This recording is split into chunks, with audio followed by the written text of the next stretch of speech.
BJP শাসিত রাজ্যে বাঙালি শ্রমিকদের হেনস্থার অভিযোগ তুলে আগেই সরব হয়েছে তৃণমূল সুপ্রিমো মমতা বন্দ্যোপাধ্যায়ের নেতৃত্বে এ নিয়ে আন্দোলনে নেমেছে তৃণমূল স্তরের নেতা থেকে বিধায়ক, সাংসদ কিংবা মন্ত্রীরা।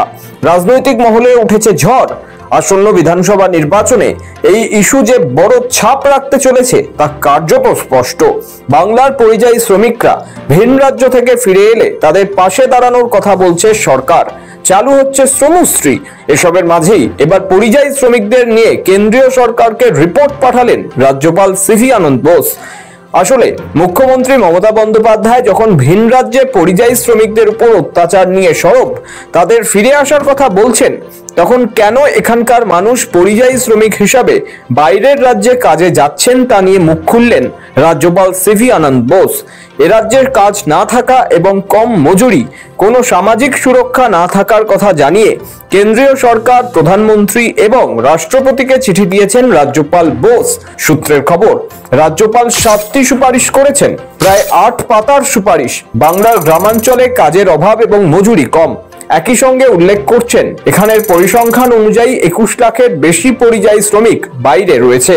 সোমবারই শ্রমশ্রী প্রকল্পের কথা ঘোষণা করে মমতা সাফ জানিয়েছিলেন, মন্ত্রিসভাতেই এই নতুন প্রকল্প পাশ হয়েছে।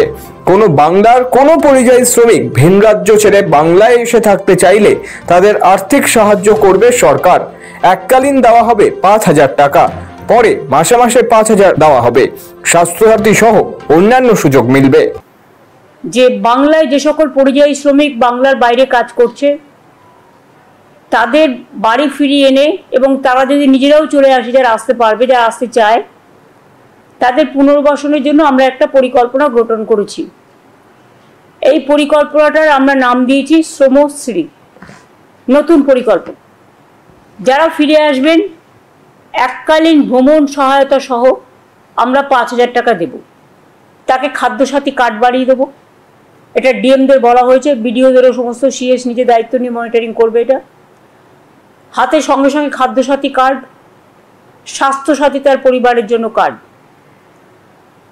তাদের যদি নিজেদের বাড়ি থেকে ঠিক আছে, বাড়ি না থাকলে কমিউনিটি কিচেন সেন্টার, এবং তাদের ছেলেমেয়েরা অর্ধেক পড়াশোনা অবস্থায় বছরে ফিরে আসছে, সুতরাং তাদের স্থানীয় যে সমস্ত স্কুলগুলো আছে গভর্নমেন্টের, সেই সব স্কুলগুলোতে ভর্তির ব্যবস্থা করে দেওয়া, নানান স্কলারশিপের সুযোগ সুবিধাও পাবে। এসবের মাঝেই পরিযায়ী শ্রমিকদের নিয়ে কেন্দ্রকে রিপোর্ট পাঠালেন রাজ্যপাল।